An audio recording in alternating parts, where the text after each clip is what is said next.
परमपूजनीय श्री गुरुदेव ब्रह्मलीन वंदनीय राष्ट्रसंत श्री तुकडोजी महाराज आणि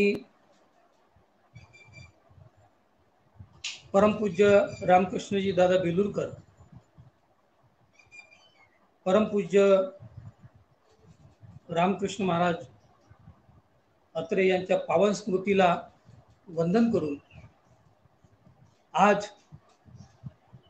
आमचे ज्येष्ठ मार्गदर्शक गुरुवर्य योगी रामकृष्णजी अत्रे महाराज यांच्या जन्मनिमित्त जन्मदिनाच्या विशेष कार्यक्रमाच्या निमित्ताने मी काहीतरी बोलावं असा आमचे मित्र श्री माणिकदाजी बेलूरकर यांचा आग्रह झाला। तसंही माझ्या जीवनामध्ये जो काही आध्यात्मिक दर्जा, आध्यात्मिक जीवन, सेवामय जीवन, ज्या काही आध्यात्मिक वृत्त्या माझ्याकडे आल्या त्याचं मूळ म्हणजे परमपूज्य रामकृष्णदादा बेलूरकर आणि परमपूज्य अत्रे महाराज या दोन महात्म्यांनी जे काही वाटलं त्यातलं मलाही प्रसाद मिळाला आणि मी माझ्या जीवनामध्ये हे सगळं कार्य करू शकलो।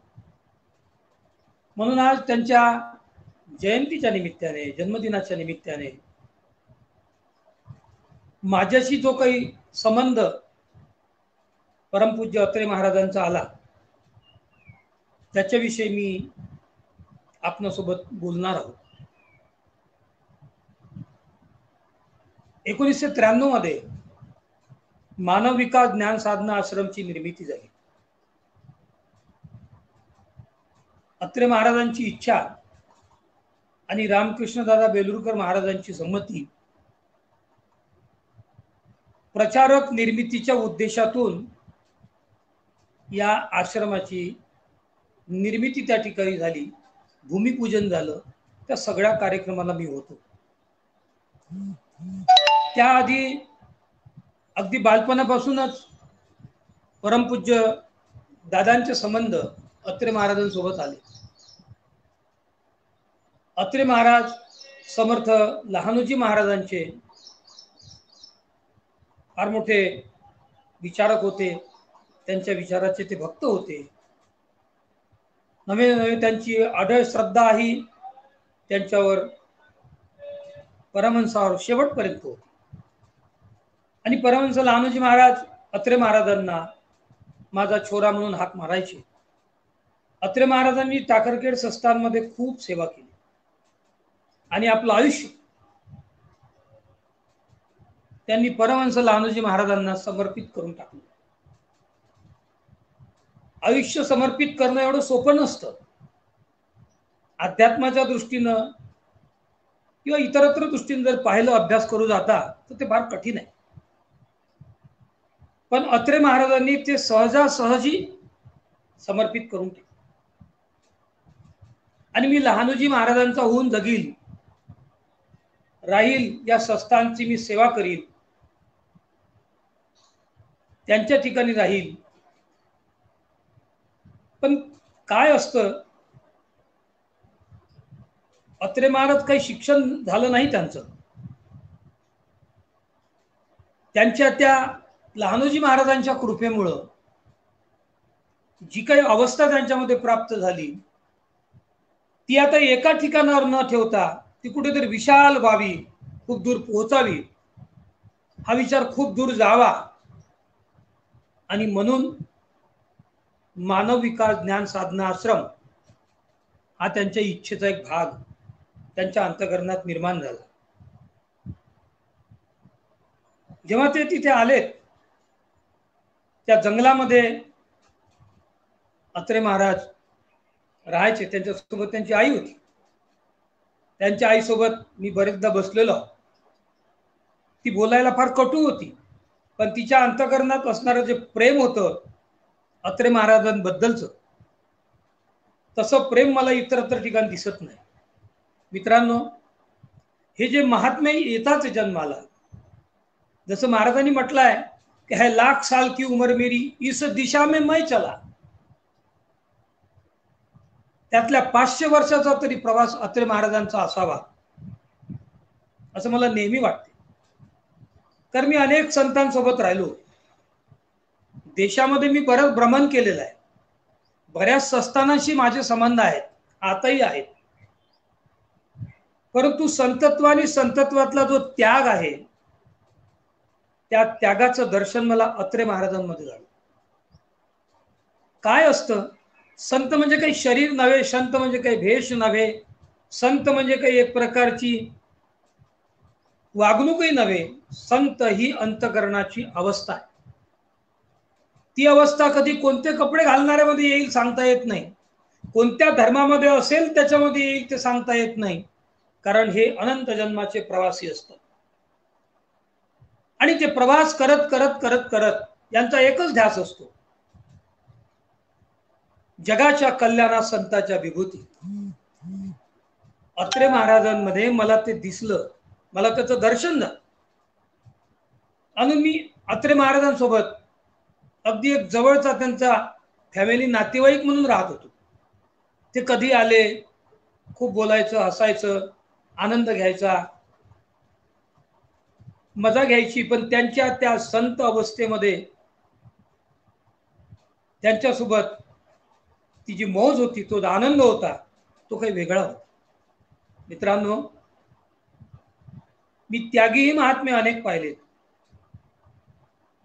पण अत्रे महाराजांचा त्याग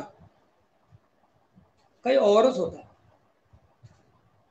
अत्रे महाराजांचं जीवन, त्यांच्या जीवनाचे श्वास, काहीही न शिकले असताना ज्ञानेश्वरी सारख्या ग्रंथाचा अभ्यास त्यांनी करावा, हजारो ओव्या त्यांच्या मुखगत होत्या. एका एका ओवीवरती त्यांनी बोलावं. नवे 1993 साली जेव्हा मानव विकास ज्ञान साधना आश्रमची स्थापना झाली आणि एक हॉल त्यावेळेला तिथे बांधला गेला, त्याच वर्षी उन्हाळ्यामध्ये मे महिन्यात 5 मे पासून सुसंस्कार शिबिराचं आयोजन त्या ठिकाणी करण्यात आलं.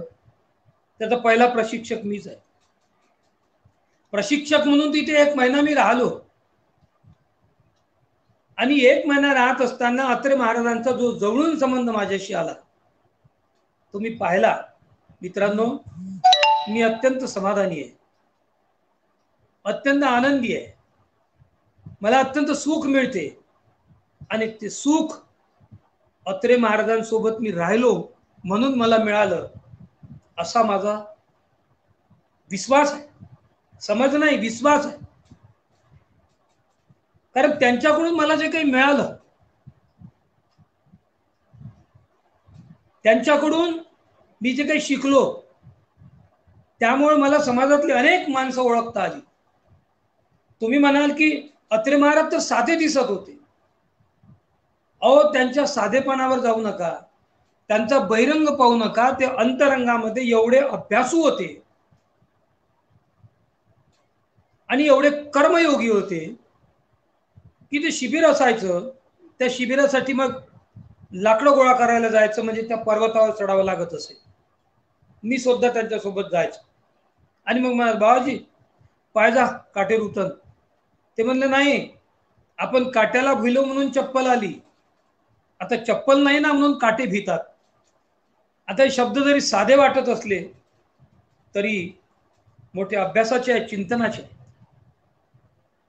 काट्यांपासून संरक्षण व्हावं म्हणून आपण चप्पल घातली, पण आता चप्पलच नाही ना, मग आता काट्यांचं कामच काय? आयुष्यात कधी चप्पल घातली नाही. पाणी जर मोटर पंप बंद पडला तर ते विहिरीत उतरायचे, पण ते चालू करायचे. मुलांना पाण्याची व्यवस्था, मुलांच्या जेवणाची व्यवस्था, मुलांच्या डॉक्टर वैद्यांची व्यवस्था अगदी काटेकोरपणे. आणि विशेष म्हणजे त्या आमच्या परिवारातली मुलं आहे या दृष्टीने ते करत होते. अत्रे महाराज जेव्हा त्या 1 महिन्याच्या सहवासामध्ये आणि 12ही महिने आम्ही तिकडे गेलो की त्या मानव विकासमध्ये जायचं, तिथे थांबायचं, त्यांच्यासोबत बोलायचं, किंवा ते कुठे भेटले तरीही बोलणं चालू असायचं, किंवा ते माझ्या घरी नेहमी येत असत, तिथे बोलायचं. अत्रे महाराज एक मोठे महात्मा होते, मोठे विचारक होते. त्यांचा एकच ध्यास होता, आणि तो ध्यास म्हणजे मला ग्रामगीतेचे प्रचारक निर्माण करायचे. ग्रामगीतेचा दास म्हणून ते जगलेत, ते एवढ्यासाठी की मला प्रचारक निर्माण करायचे. आणि त्यांनी मला सुद्धा प्रचाराच्या दृष्टीने निर्माण केलं. माझ्यामध्ये सुद्धा प्रचाराची हवा भरली. मी त्यापूर्वीही प्रचारक होतो. मी लहानपणापासून राष्ट्रसंतांच्या चळवळीमध्ये आहे. अगदी वयाच्या 7व्या वर्षापासून, म्हणजे पहिलीत होतो तेव्हापासून मी प्रार्थनेमध्ये बसतो.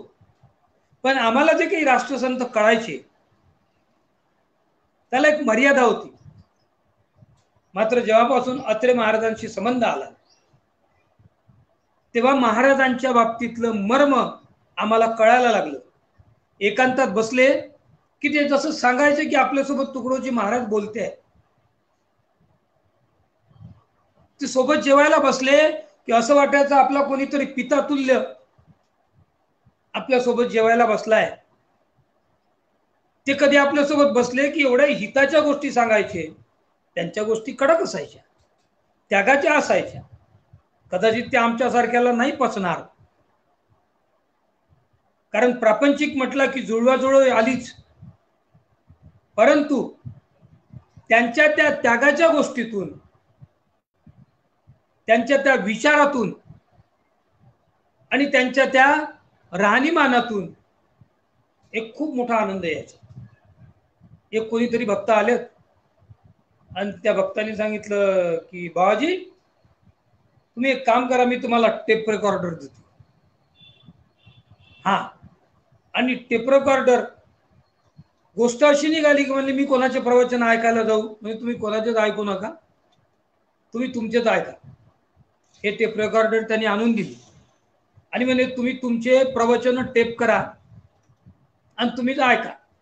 मग ते काय करे, ते भिंतीजवळ खिडकी होती, त्या खिडकीमध्ये ते टेप रेकॉर्डर ठेवून द्यायचं, चालू करून द्यायचं, आणि अत्रे बाबांनी त्याच्यासमोर प्रवचन करायची. त्यावेळेस त्यांच्या चेहऱ्यावरचे भाव होते, महाराज जीवनात आम्ही भाग्यवान आहोत, अशा महात्म्यांचं दर्शन झालं. असे भाव असायचे, असे तल्लीन होऊन त्या टेप रेकॉर्डर समोर प्रवचन करायचे. आणि मग थोडा वेळ झाला की ते प्रवचन रिव्हर्स केले की परत तेच आम्हाला म्हणायचे चला आता आपण ऐकू, आणि मग सर्वांनी ते ऐकायचे. त्याच्यात ते मोठा आनंद घेत होते. परमपूज्य रामकृष्ण दादा बेलूरकरजी महाराज आश्रमात नेहमी येत जात असत. त्यांच्यासोबत बसून ते गहन चर्चा करत असत. बेलूरकर महाराजांच्या आणि रामकृष्ण दादा अत्रे महाराजांच्या दोघांकडे जर पाहिलं, ते दोघं दोन नव्हते, ते एकच होते. एकच होते आणि एक म्हणून राहत होते. त्यांच्या ज्या चर्चा असायच्या ना त्या आध्यात्मिक असायच्या, फार गहन चर्चा असायच्या. ग्रामगीतेमध्ये बाबाजीनं असं असं लिहिलं, कुठं लिहिलं, का लिहिलं, कसं लिहिलं, त्याचा अलंकार कोणता, दादा याच्यामध्ये प्रवीण होते. कारण आम्ही लहानपणी जेव्हा ग्रामगीता ग्रंथ वाचायचो पण तेवढं काही मनरमत नव्हतं, तसंही ग्रामगीतेकडे कोणी वळत नव्हतं. ग्रामगीतेची वाचण्याची, ग्रामगीता अभ्यासण्याची खरी आवडी जर समाजामध्ये कोणी लावली असेल तर त्यांचं नाव आहे परमपूज्य रामकृष्ण दादा बेलूरकर. हा, आणि मला माझा आणि त्यांचा खूप जवळचा घनिष्ठ संबंध, एकदम जवळचा संबंध. त्यामुळे मलाही त्यांच्याकडून ग्रामगीता शिकून घेता, मला जे काही आज बोलता येतं, मला जो काही निष्ठेने प्रचार करता येतो, जे काही माझे जो थोडंफार असेल ते सगळं त्यांच्याकडून मला मिळालेलं आहे. आणि अत्रे बाबाजींची कृपा. अत्रे महाराजांची प्रत्येक गोष्ट पाहण्यासारखी असायची. त्यांची सायकल तुटली फुटली पण तेच चालवत असत, दुसऱ्याला चालवणं जमायचं नाही.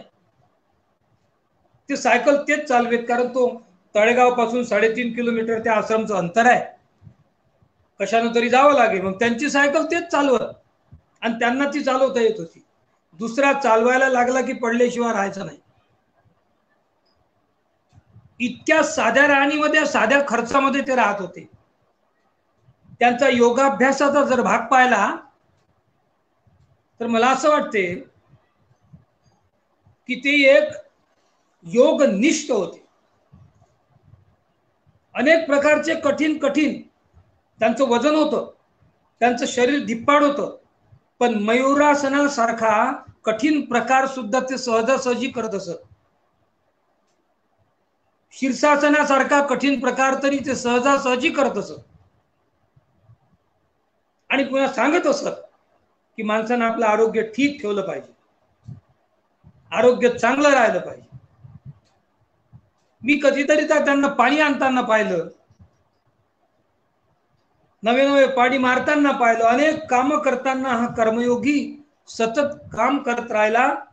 काम तुम्ही आम्ही करतो पण आमच्या प्रपंचासाठी करतो. या महात्म्याने जे काही कामं केली ती या समाजासाठी केली. हाच आहे जगाच्या कल्याणा संतांच्या विभूतीचा भाग. आणि तो जगाचं कल्याण करणारा, जगाचं कल्याण करण्यासाठी प्रचारक निर्माण करणारा संत मी त्यांच्या ठिकाणी पाहिला. मित्र, संत म्हणजे काही बुवाबाजी नव्हे, संत अंधश्रद्धा नव्हे, स्वतःच्या पाया लागून घेणारे अनेक लोक असतील, त्यात धन्यता मानणारे, मोठेपण सिद्ध करणारे भरपूर असतील, पण माझ्या पाया लागू नका. फक्त ग्रामगीतेचा प्रचार करा, जा गावागावात जा, एक एक गाव आदर्श करा, असं सांगणारा महात्मा म्हणजे परमपूज्य अत्रे महाराज. अत्रे महाराज आणि रामकृष्णदादा बेलूरकर महाराज त्या ठिकाणी भेटले की असं वाटायचं की आज परवडी आहे, असं वाटायचं की आपण किती भाग्यवान आहोत. असं वाटायचं की बाप रे बाप, आज कोण भेटलं. आणि मग दोघांच्या जवळ बसलं की कधी कधी नाही ऐकल्या त्याही अध्यात्माच्या चर्चा ऐकायला मिळत असत. मित्रांनो, सुख एकही समृद्धीत पैशात धनात असतं असं नव्हे, त्याच्यात टेन्शनच असतं. जसं धनामध्ये 2 प्रकारचं टेन्शन आहे, कमावणे ही एक टेन्शन आहे आणि सांभाळणे हे दुसरं टेन्शन आहे. पण अध्यात्मामध्ये आनंदच आनंद आहे. अध्यात्मामध्ये ती सत्ता आहे. जसं महाराजांनी म्हटलं ना, सेवेची सत्ता लाभते भक्तांच्या हातात, होत असे ब्रह्मची निज अंग. असा हा संतांचा संघ. आणि ते केवळ हे 4 दिवारीचं घर नाही, विश्वची घर भासुनी जीव हा होत सदा दंग, प्रगटतो भक्तीचा रंग. असा हा संतांचा संघ, याचा अनुभव येत असतो. अत्रे महाराजांनी जुळवाजुळव कधीच केली नाही. करायचं म्हणजे करायचं. एखादी वस्तू जर शिबिरामध्ये जेवण्यामध्ये नसली तर भर दुपारी उन्हीमध्ये 12 वाजता ते तळेगावला जात असत आणि घेऊन येत असत. एकदा मोटर बिघडली तर रात्री त्याने दुरुस्त करून आणली, पण पहाटे सर्वांना पाणी काढावं लागलं नाही पाहिजे, सर्व मुलांच्या आंघोळीसाठी पाणी राहिलंच पाहिजे, हा त्यांचा ध्यास होता. महाराज आपण आपल्या प्रपंचासाठी एवढे कष्ट नाही घेत, एवढे कष्ट हे महात्मे समाजासाठी घेतात. आज त्यांनी हजारो प्रचारक निर्माण केलेले आहेत. हजारो प्रचारक अत्रे महाराजांच्या, बेलूरकर दादांच्या छत्रछायेखाली तयार झालेत. ते प्रचार करत आहेत. त्यांची जयंती आपण केली म्हणून होऊन राहिली असं नव्हे, तर हजारोच्या अंतकरणामध्ये जो काही उत्साह आहे अत्रे बाबांबद्दल, तो उत्साह म्हणजेच खऱ्या अर्थानं जयंती. अहो, तुमच्या आमच्या कार्यक्रमाला बोलवलेत लोक येत नाहीत, जबरदस्तीने बोलवावं लागते, फोन करावं लागते. पण अत्रे महाराजांची जयंती, दादांचे उत्सव न बोलावताही लोक उत्साहाने येतात, आनंदाने येतात. आणि त्यातला एक भाग, एक तुम्हाला सांगू, कोणाच्या घरी जेवण केलं पचून जाईल, कोणी सन्मान दिला 4 दिवस राहील, वर्तमानपत्र तुमची हे घेईन, दखल घेईन, पॉम्पलेट लागल, मोठे मोठे प्लेट्स लागल, पण जसं तुमचं वय उतरते ना, अशी प्रसिद्धी उतरत जाईल. आणि ज्या दिवशी वय संपून जाईल त्या दिवशी प्रसिद्धी संपून जाईल. पण या महात्म्यांबद्दलचा उत्साह अंतकरणामध्ये जोपर्यंत चंद्र सूर्य आहे तोपर्यंत अबाधित राहील. याला म्हणतात संत महात्म्यांचं हृदगत. हाच आहे देवाचा शुभसृष्टी संकेत, हीच आहे परमेश्वराची सूचना. मित्रांनो, तुम्हाला एक सांगू, रामायणामध्ये गोस्वामी तुलसीदासजी महाराज असं म्हणतात, हरी हेर या सब जग मिले, हरिजन कोई एक होय. अहो, देव जागोजागी मिळेल, पण संत दुर्लभ, संत मिळणं कठीण आहे. आणि ते अत्रे महाराजांच्या रूपाने आम्हाला मिळाले, आम्ही भाग्यवान आहोत. मी तर नेहमी स्वतःला समजतो, मी कुठेही गेलो असलो, कुठेही फिरत असलो, कुठेही जात असलो, कुठल्याही पदावर असो, पद काय हो, आज आहे उद्या नाही. पद असले म्हणजे काम होते असं नव्हे. कामासाठी पदाची गरज नाही. पद आलेत ते सेवेसाठी निभवावेत. पद प्रतिष्ठेसाठी, अहंकारासाठी ठेवू नये, असं शास्त्राचं म्हणणं आहे. मी कुठेही गेलो, कुठल्याही पदावर गेलो, तरी अत्रे महाराज, बेलूरकर महाराज सतत हृदयामध्ये बसून राहतील. कारण कसं आहे, स्वामी मुकुंदराजांनी, स्वामी मुकुंदराज महाराज मराठीचे आद्य कवी होते. त्यांनी त्यांच्या परमामृत नावाच्या ग्रंथामध्ये असं लिहिलं, नदी उगमी स्थिरावे तरी सिंधुपणा कान पावे, तैसे जीवाचे ब्रह्म कान व्हावे आपले स्वरूपी राहता. अत्रे महाराजांच्या जीवनामध्ये ही गोष्ट तंतोतंत होती. या ओवीचा अर्थ असा आहे, नदी जर उगमावर स्थिरावली, म्हणजे उगमावरच तिचं जर धरण बनवलं, भिंत बांधली, तर सिंधुपणा का न पावे. सिंधू म्हणजे तलाव, तिथे पाण्याचा तलाव तयार होणार नाही काय. ऐसे जीवाचे ब्रह्म का न व्हावे, असं जीवाच्या ठिकाणी स्वरूपाधी आनंदातून जर बंधनमुक्त होत गेलं आणि अध्यात्माचा अभ्यास चिंतन होत गेलं, तर जीवाचं ब्रह्म होणार नाही काय, असं स्वामी मुकुंदराज महाराज म्हणतात. असं प्रत्यक्ष ब्रह्म म्हणजे अत्रे महाराज, बेलूरकर महाराज. तुम्हाला एक सांगू, नाल्याचं पाणी नाल्याचं असते, ते अपवित्र असते. अपवित्र पाण्यामध्ये कोणी पाय घालत नाही, घातला तर तो धुवून धुवून काढतो. पण त्याच नाला, तोच नाला जर एखाद्या गंगेला जाऊन मिळाला, एखाद्या गंगेला जाऊन मिळाला, तर मात्र त्या नाल्याचं पाणी गंगाजल बनते.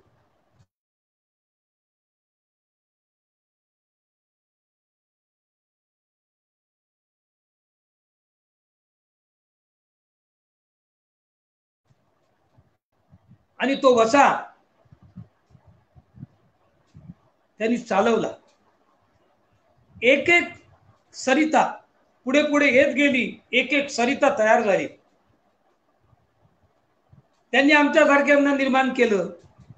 आता आमच्यापासून अधिक कोणी होतंय, हा प्रवास सुरू राहतो. याला प्रचार म्हणतात. प्रचार म्हणजे काय, एखाद्या गावात जाणं, भाषण देणं, कीर्तन करणं, प्रवचन करणं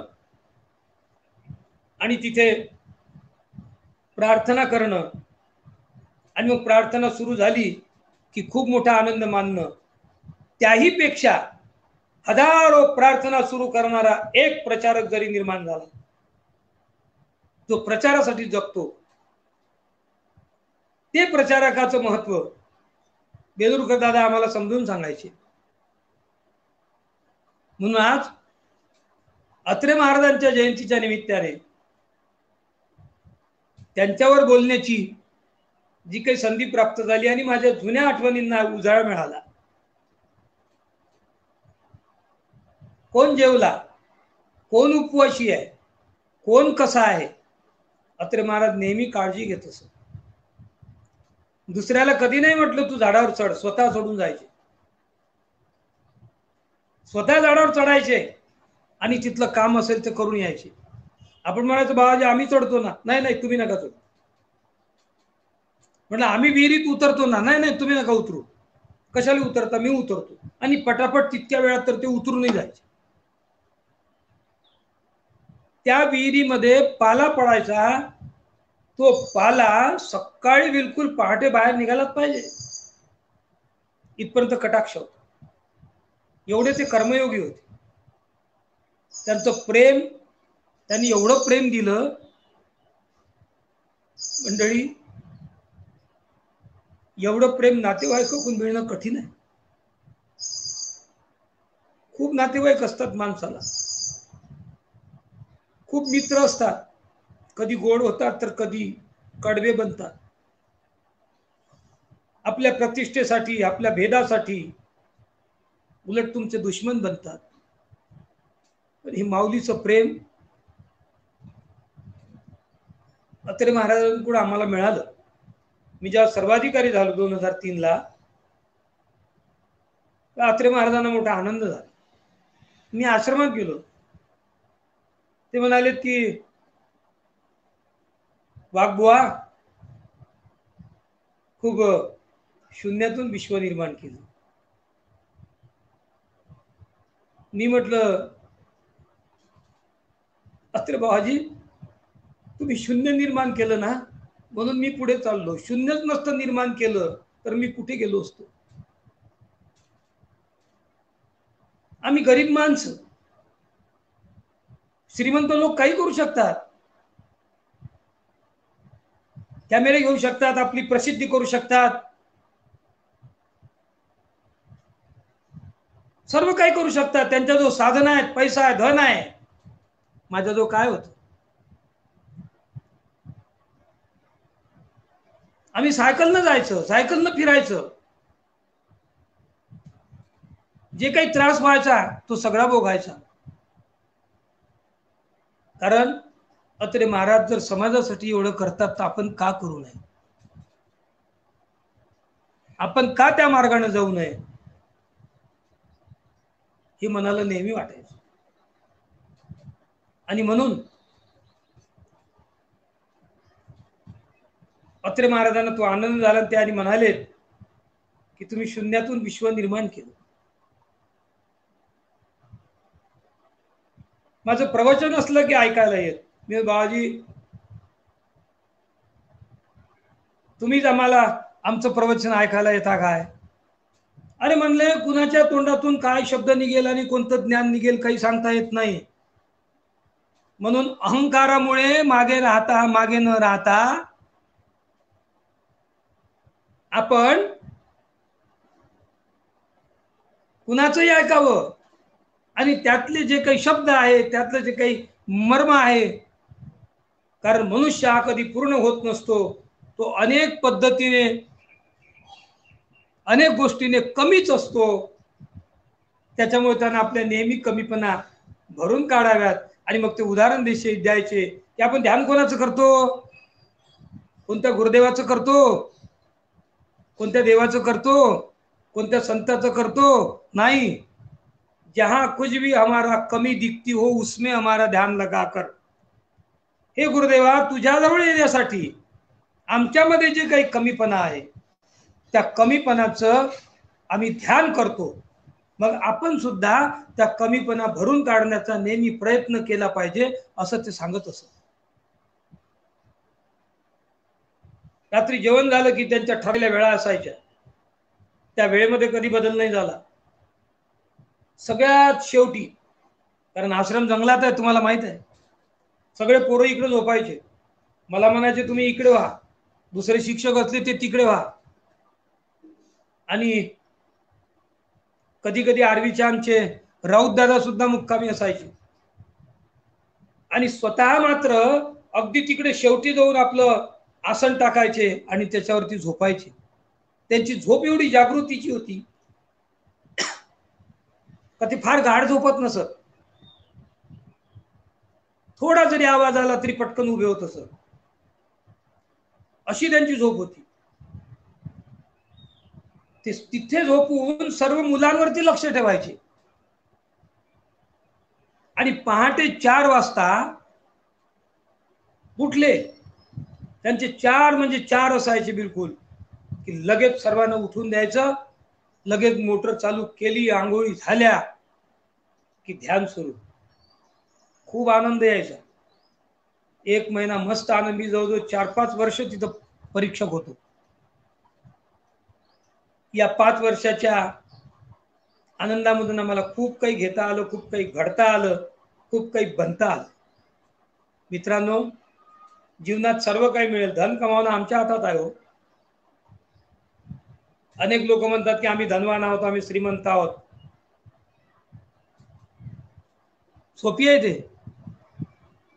पण महाराज, आध्यात्मिक अभ्यास प्राप्त करण्यासाठी जी संगती प्राप्ती होते त्याच्यासारखं भाग्य नाही. नको ते धन जे टेन्शन वाढवते, नको ते धन जे घरात कलह करते, नको ते धन समोर संकटाची शृंखला तयार करते. धन तेच असावं जीवनामध्ये समाधान प्राप्त करून देते. महाराजांकडे पाहिलं तर कुणी म्हणेल की यांना भजन येत नाही. तर ताला सुरामध्ये अत्रे महाराज भजन म्हणायचे. त्यांची भजनं ध्यानावरची ऐकत राहावं असं वाटायचं. तो आवाज त्यांचा कसाही असो, काही असो, पण त्या अवस्थेतलं भजन होतं. त्या संत अवस्थेतलं ते भजनात्मक दर्शन होतं. त्या ध्यानामध्ये बसलं तेव्हा असं वाटायचं की आपण कुठे आहोत, कोणत्या ठिकाणी बसलो, भान विसरून. इतका आनंद. जेवण तर इतकं गोड बनायचं अत्रे महाराजांच्या सानिध्यात. अरे बापरे, खूप सुंदर जेवण. आणि अत्रे महाराज शेवटी सर्वांना घेऊन बसायचे आणि आमच्या सोबत जेवण करायचे. मंडळी,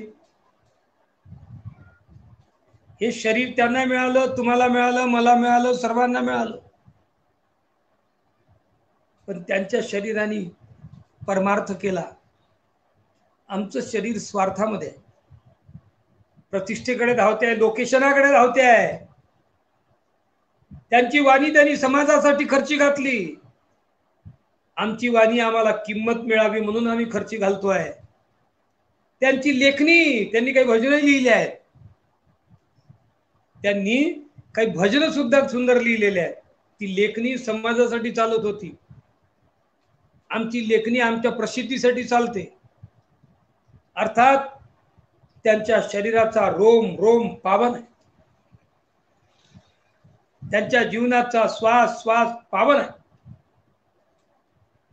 त्यांची आई त्यांच्या रागवायची, पण अत्रे बाबा कधी त्यांना राग आलेला मी पाहिलं नाही. अत्रे महाराज कधी नाराज झालेले मी पाहिले नाही, अजिबात नाही. समजून सांगण्याची एक हातोटी होती, प्रेम करण्याचा एक सुंदर मार्ग होता, नवे नवे सांभाळून घेण्याचा त्यांचा तो जीवन खेळ होता असं म्हणावं लागेल. आणि म्हणून मित्रांनो, खरंच हे जे भाग्य आहे ना, या भाग्याला तोड नाही.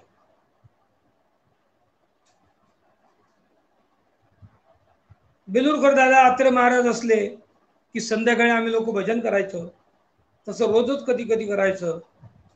मला बऱ्यापैकी थोडी हार्मोनियम वाजवता येतंय, भजन म्हणता येतंय, खंजरी वाजवता येतंय. तर मला कुठेतरी बसावं लागत. पण त्यांच्यापासून एक गोष्ट मी शिकलो की आपल्याला येते म्हणून आपणच बसलं पाहिजे असं नव्हे. तर ज्याला वाजवता येत नाही तोही कदाचित बसला, थोडं चुकलं, पण एक दिवस तो बरोबर होईल आणि एक माणूस निर्माण केल्याचं पुण्य होईल.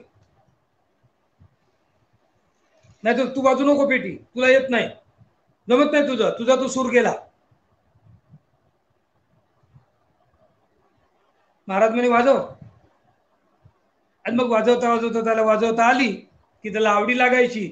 तो स्वतःच पेटी घ्यायचा आणि त्याच्या घरी शिकून पुढच्या वर्षी पाहाल तर अगदी ट्रेन होऊन यायचा. म्हणजे माणसं निर्माण करण्याची एक कला अत्रे बाबांची जवळ होती. आम्ही तर त्यांना नेहमी म्हणायचो, बाबाजी तुम्ही असले की खूप करमते. मग मी काही मनोरंजन केंद्र होय काय म्हणे, मी काही शिन्म्याची टॉकीज होय काय म्हणे, मी असलो म्हणजे करमते. म्हणजे बाबाजी करमत नाही, कोणते शब्द बोलावं समजत नव्हते. हर शब्दाचा अभ्यास त्यांच्याजवळ. त्यांना म्हटलं बाबाजी तुमच्याजवळ बसलं की आमचं पोट भरते, मग जेवू नको म्हणे, आता जेवण नको करू. केवढे शब्द चिंतनाचे. आता कशाला जेवण करतो, मी आहे पोट भरलं तुझं. हा, हे सगळे शब्द त्यांचे कानामध्ये आहेत, टॅप झालेले आहेत. असं वाटते अत्रे बाबाजी तुम्ही चटकन निघून गेलात आम्हाला सोडून. पण तुम्ही निघून जरी गेले असलात तरी फक्त शरीराने गेलेत, विचाराने आमच्या हृदयात आजही आहात. जोपर्यंत आम्ही आहोत तोपर्यंत आम्ही चालवणारच, पण आम्ही जी माणसं निर्माण करणार आहोत त्यांच्या हृदयात सुद्धा आम्ही तुम्हाला बसवू. बसू म्हणजे काही समाधी बांधणं, अत्रे महाराजांचा फोटो लावणं, अत्रे महाराजांचं गुणगान करणं नवे नवे तुमचे विचार आम्ही त्यांच्यापर्यंत नेऊन पोहोचवू, याला म्हणतात पोहोचवणे. फोटो तर पोहोचवता येईल हो, सोपा आहे ते, पण विचार पोहोचवू. कारण गंगाला एखादं नाव असेल, एखाद्या नदीला नाव असेल,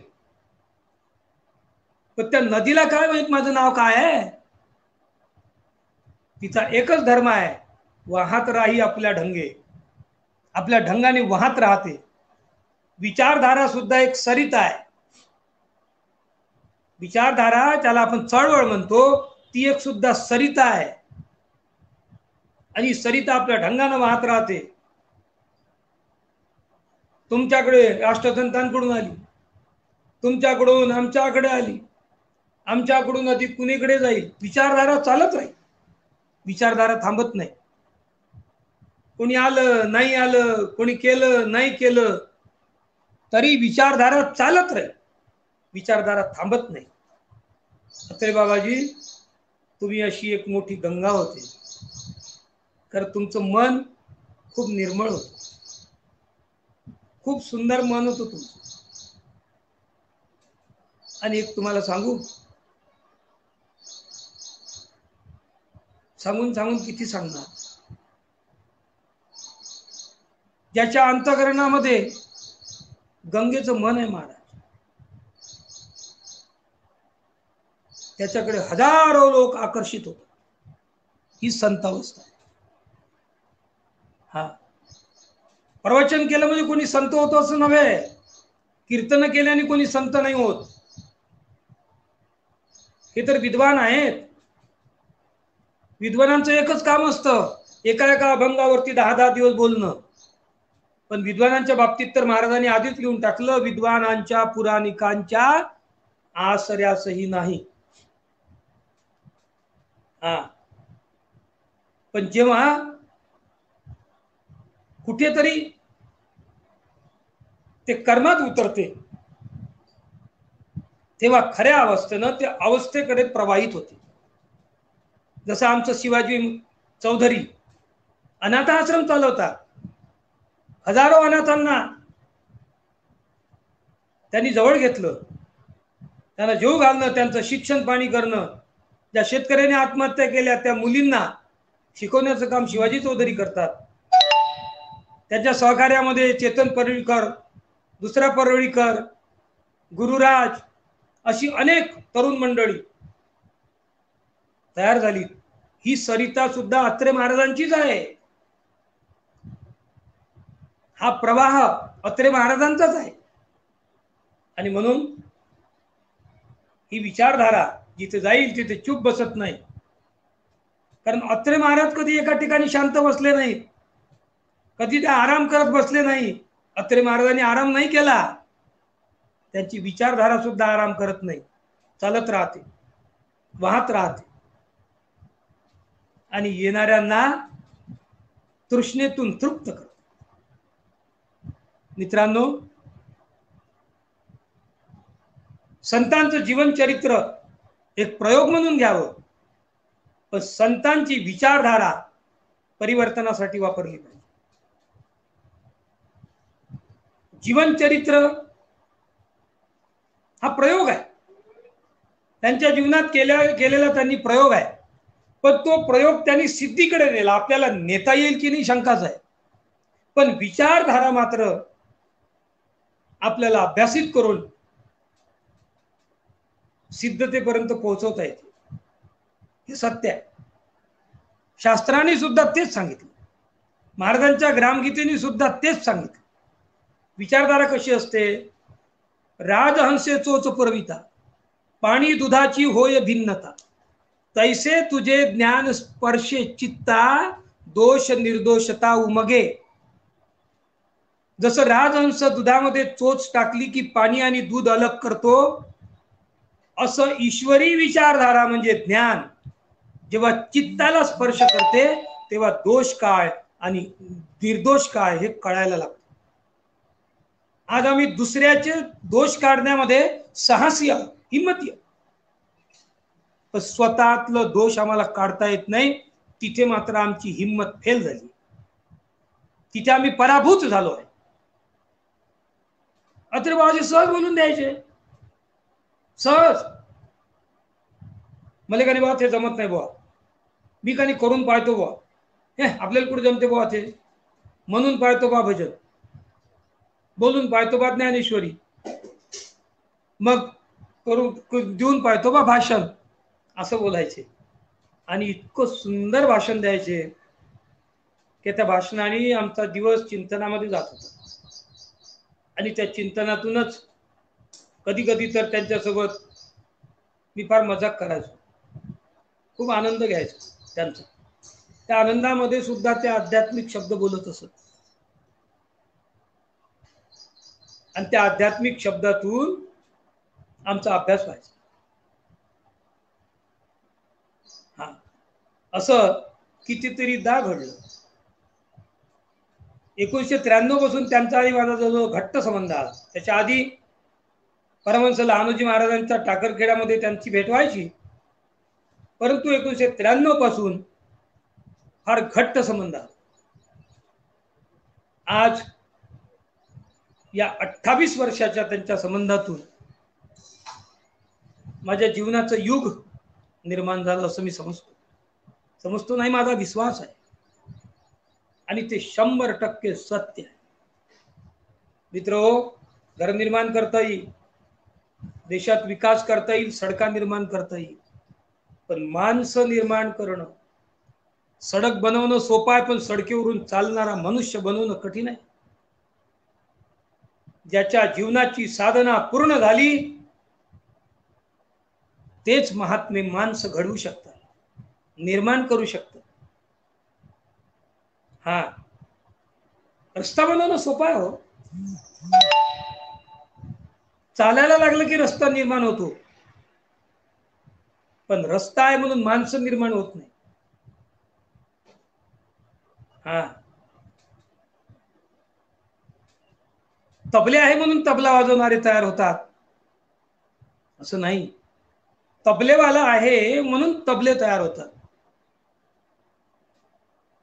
मग तबलेवाल्यांनी तबला तयार केला, तबल्यानी तबलेवाला निर्माण केला, पण तबलेवाल्यातला जो स्वभाव आहे, त्याचं जे अंतःकरण आहे, ते जर विशाल असेल तरच तो सिद्धीकडे जाईल. कला सिद्धीकडे तेव्हाच नेते जेव्हा त्याच्या अंतःकरणाची विशालता वाढते, आणि ती विशालता निर्माण करण्याचं काम हे संत करतात. याला संस्कारातून याचा प्रभास आहे. जेव्हा जीवावरती संस्कार होते तेव्हा जुने विचार मरगळीत निघून जातात, याला परिवर्तन म्हणतात. जुने विचार एक एक निघत राहतात आणि संतांनी दिलेले विचार भरत राहतात याला परिवर्तन प्रक्रिया म्हणते. ही परिवर्तन प्रक्रिया सुरू राहते आणि त्यातून संस्कारे आकारे वर्तनते. जीव आकार घ्यायला लागतो आणि तो जसा जसा आकार पूर्णतेकडे जातो तशी तशी त्याची निर्मिती होते आणि ही निर्मिती संतच करू शकतो. आजही पहा, राजे आले किती गेले, त्यांचे कायदे नष्ट झाले, सत्तेचे दरबार उजाडले, परी राज्य झाले संतांचे. आता कोरोनाची महामारी आहे, आपण पाहिलं, नातं संपुष्टात आलं, प्रेम संपुष्टात आलं, शेजार धर्म संपुष्टात आला. पण महाराज, संतांनी दिलेले विचार अजूनही आमच्या अंतःकरणात घर करून आहे, कायम आहे. काही मंडळींनी मदत केली, सेवाभाव करायला उतरले, काहींनी दान केलं, काहींनी अक्षरशः रक्तदान केलं. कशामुळे केलं? संतांनी दिलेले संस्कार त्यांच्या अंतःकरणात आहे. म्हणून तुम्हाला एक सांगू, संतांनी घडवलेला मनुष्य हा कधी बदलत नसतो, तो मागे येत नसतो. हा, म्हणून म्हटलंय, वास्तविक संतांचे सांगणे प्रेमाचे, पोलिसाचे सांगणे दंडुक्याचे. पण संतांनी एक वेळा सांगितल्या साचे, मरे तो बरी न भूलती. ग्रामगीतेची ओवी आहे महाराज. म्हणून अत्रे बाबाजी, किती बोलावं, किती सांगावं, सांगत राहावं. तुमची विचारधारा बोलायला लावते, मी बोलत नाही. बेलुरकर दादांनी दिलेली विचारधारा बोलायला लावते. हा, तुमची आणि बेलुरकर दादांची ती रंगत आम्ही पाहिली, ती चर्चा आम्ही पाहिली, अनुभवली. म्हणून त्या आठवणी येतात. तो त्याग, जेवायला बसले, कधी रुची पाहिली नाही. एकदा त्यांना मी विचारलं, भाजी कशी झाली? झाली म्हणे खाण्यालायक. म्हटलं, खाण्यालायकीची कशी असते? शिजली म्हणे बरोबर. बस. मी म्हटलं, भाजी खूपच छान जमली. म्हणले, ते माहित नाही म्हणे, जेवण्यासाठी मी काही जगत नाही म्हणे, जगण्यासाठी जेवतो. काही दिवसांनी मग त्यांनी एक टाइम जेवण सुरू करून टाकलं आणि अगदी वेळेवर जेवत असत, आणि त्यांचं ठरलेलं जेवण होतं. अशी दिनचर्या त्यांनी सुरू केली. जगण्यासाठी जेवावं हा मोठा सिद्धांत आहे. तो सिद्धांत अत्रे बाबाजींनी शिकवला, सांगितला. आणि म्हणून मित्रांनो, त्यांचा कपडा कधी बदलला नाही, त्यांचा सदरा कधी बदलला नाही. दिपाड शरीर, त्यांच्या चेहऱ्यावरचा तो आनंद, ती सात्विकतेची छटा, ते संतत्वाचं दर्शन स्वतः करायचे सगळं. हातात खराटा घेतला की इकडून झाड, तिकडून झाड, तिकडून कर, इकडून कर. एकदा आम्ही औरंगाबादला गेलो, बेलुरकर दादाही सोबत होते आणि माणिक दादांचे वडील पण सोबत होते. अत्रे महाराजांचं तिथं प्रवचन झालं, फार सुंदर प्रवचन केलं अत्रे महाराजांनी. बेलुरकर दादांचं प्रवचन तर काही पाहायचंच काम नाही. आणि मग आम्ही एका रूम मध्ये बसलो आणि मी हळूच म्हटलं, मला एक सवयी आहे, म्हटलं, बाबाजी तुमचं काय सुंदर प्रवचन झालं. त्या प्रवचनापेक्षा तर मी आश्रम झाडून टाकला असता, साफ स्वच्छ झाला असता, सगळं गवत काढून टाकलं असतं, सगळं मोकळं करून टाकलं असतं. म्हणजे कर्माला ते किती महत्व देत होते हे त्यावरून सिद्ध होते. कर्म हाच त्यांचा योग होता. अहो, कधी कधी एकदा तर सायकलनं निघाले तळेगावला आणि सायकल काढली, पाहिजे त्याच्यात हवाच नव्हती. लगेच ती भिंतीला ठेवून दिली, कारण सायकल काही उभी राहत नव्हती, त्याला स्टँड नव्हतं. अत्रे बाबाजीच तर कधी उभे राहत नव्हते, तर सायकल काय राहणार. निघाले पैदल, पैदल निघाले. अर्ध्या पाऊण तासामध्ये भाजीसाठी वांगे घेऊन तयार आश्रमात. अरे आम्ही म्हणून आम्ही जातो ना, आम्ही जातो. नाही नाही, तुम्ही मुलं सांभाळा, तुमच्याकडे प्रशिक्षणाचं काम आहे. हा अध्याय आज झालाच पाहिजे, इतक्या वेळेपर्यंत झाला पाहिजे. अत्रे बाबाजींची भक्त मंडळी, अत्रे महाराजांना कधी नाही नाही म्हटलं. अत्रे बाबाजी म्हटलं हे आपल्याला करायचं आहे, भक्त मंडळी तयार. अत्रे बाबाजी म्हटलं की आपल्याला हे आता यावर्षी करायचंच आहे. भक्त मंडळींनी त्यांना खूप सहकार्य केलं. म्हणून अत्रे बाबाजी दिसायला साधे होते, वैराग्यमूर्ती गाडगेबाबांसारखे, पण त्यांच्यामध्ये असलेलं तत्वज्ञान, त्यांच्यामध्ये असणारा कर्मयोग हा फार मोठा होता. भाविकांनो, त्यांनी अलीकडे 10-12 वर्षात तर एक एक गाव घ्यायचं, त्या गावात जायचं, 7 दिवस तिथे सप्ताह करायचा ग्रामगीतेवर, तिथे ग्रामसफाई करायची, रामधून काढायची, आणि 7 दिवसात गाव आदर्श करून ठेवायचं. अशी गावं जोडण्याचा एक उपक्रम त्यांनी सुरू केला होता. आणि त्याला त्यांना एवढं यश मिळालं की त्यातनं हजारो कार्यकर्ते मानव विकास ज्ञान साधना आश्रमला जोडले. आणि मग त्या सप्त्यापासून अनेक कार्यकर्ते त्यांना मिळाले. अनिष्ट रूढ्या, सण, उत्सव, परंपरा बाबाजीने कधी नाही मानल्या. बाबाजींची दिवाळी म्हणजे अंतकरणातला आनंद, बाबाजीची होळी म्हणजे अवगुणाची होळी. आम्हाला सांगत आम्ही अजूनही त्या कर्मकांडाच्या दूर आहोत, त्याचं कारण अत्रे महाराज.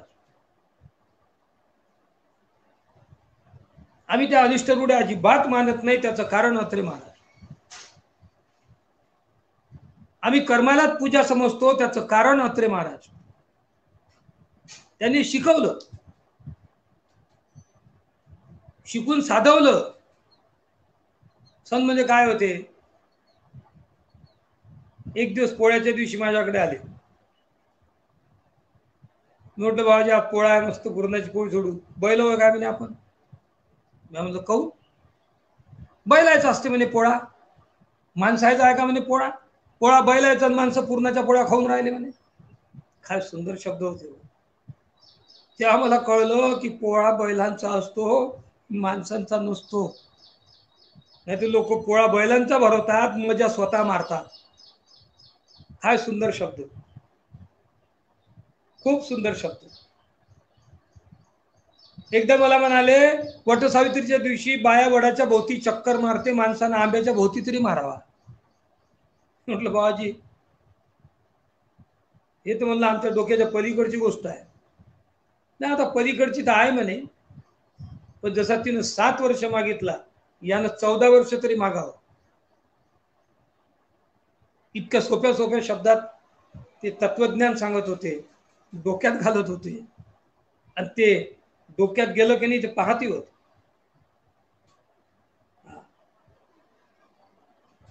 एकदा तर म्हणाले, आत्मा आणि जीव काय मोठा फरक आहे हो.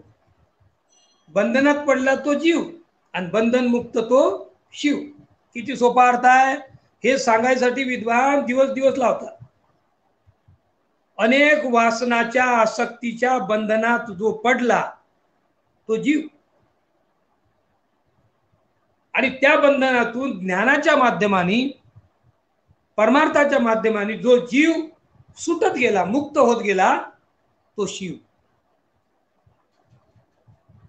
प्रत्यक्षानुभूती, परोक्षानुभूती, अपरोक्षानुभूती ह्या गोष्टी तर ते सहज सांगत असत.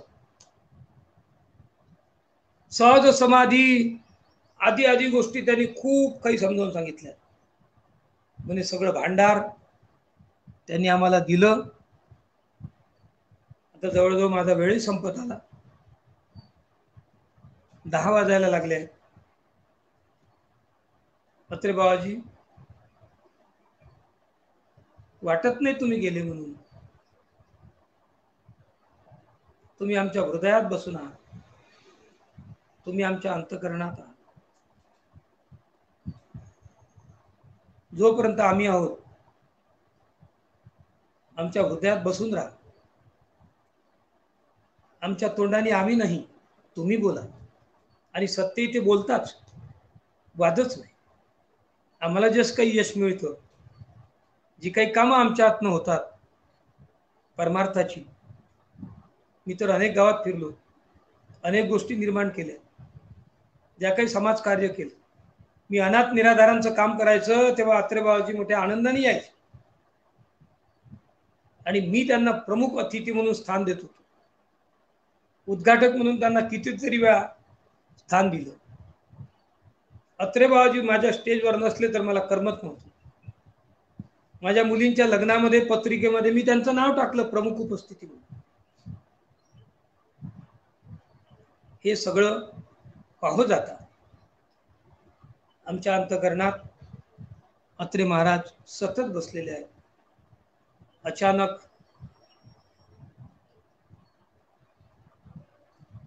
बातमी आली, चेतन परळीकरचाच मला फोन आला.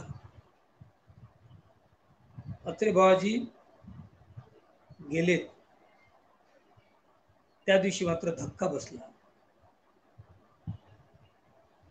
तो धक्का अजूनही कायम आहे, कारण उणीव आहे त्या बोलण्याची, उणीव आहे ती ऐकण्याची, उणीव आहे त्या संगतीची, डोळ्याच्या समोर दिसण्याची, दर्शन करण्याची उणीव आहे. ती आता जीवनात भरून निघणे नाही. तुमच्या विचारधारेमुळं आमचा आनंद टिकून राहणार आहे. शेवटी आम्ही जे काही करतो ते सगळं तुम्हीच आहात हे समजून तुमच्याच चरणी मी ते सगळं अर्पण करतो. परमपूज्य बेलूरकर दादांच्या चरणी मी अर्पण करतो. माणिकदास बेलूरकर, सुरेंद्र बेलूरकर, चेतन परळीकर, चेतनचा लहान भाऊ शिवाजीदादा चौधरी, विशाल चौधरी, गुरुराज राऊत, त्यांची संपूर्ण टीम, हे जे काही काम करतात आम्हाला मोठा आनंद होतो. आता माझंही 61 वर्षांचं वय झालं. मला आता वृद्धता जाणवते. त्या धोपीनं, त्या ताकदीनं आता आम्ही काम नाही करू शकत. पण ही मंडळी जेव्हा काम करणारी निर्माण झाली तेव्हा मोठा आनंद होते. आणि ही जी मंडळी आहे माझ्या जीवनामध्ये, परमपूज्य रामकृष्णदादा बेलूरकर, अत्रे महाराज, आमचे ज्येष्ठ पितातुल्य कर्मयोगी परमपूज्य तुकारामजी दादा गीताचार्य, आध्यात्मिक अभ्यासू,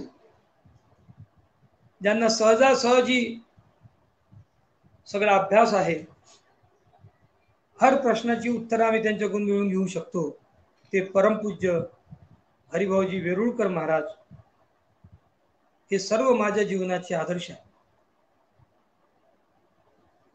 आमच्या आधीही होऊन गेलेले परमपूज्य सुदामजी दादा सावरकर, ज्यांनी महाराजांच्या वाङ्मयाला आकार दिला, शामरावजी दादा मोकद्दम, मोठी मोठी माणसं, ठाकरे दादा, ही सगळी मंडळी आमच्या जीवनाचे आदर्श आहे. अखिल भारतीय गुरुदेव सेवा मंडळ अत्यंत चांगल्या प्रकारे चालवणारे सन्माननीय जनार्दन पंतजी बोथे गुरुजी, माझे परम मित्र दामोदरजी पाटील गुरुजी, लक्ष्मणरावजी गमे, ही सगळी मंडळी माझ्या जीवनामध्ये माझ्यासाठी आदर्श आहेत. आणि आता तरुण पिढीमध्ये जी काही मंडळी पुढे चाललेली आहे त्यांची आता कितीतरी नावं घ्यायचे, खूप वेळ होईल. म्हणून मी अत्रे महाराजांना कोटी कोटी प्रणाम करतो, नतमस्तक होतो. परमपूज्य रामकृष्णदादा बेलूरकरांच्या चरणी नतमस्तक होतो आणि याच ठिकाणी थांबतो. मला चेतन परळीकर यांनी हे ऑनलाईन वर तुम्ही अत्रे महाराजांवरती बोलावं, ही जी संधी त्यांच्या टीमनी, माणिकदास बेलूरकरांनी, सुरेंद्र बेलूरकरांनी संधी दिली, त्याबद्दल त्यांचं आभार मानून मी या ठिकाणी थांबतो. जय गुरु.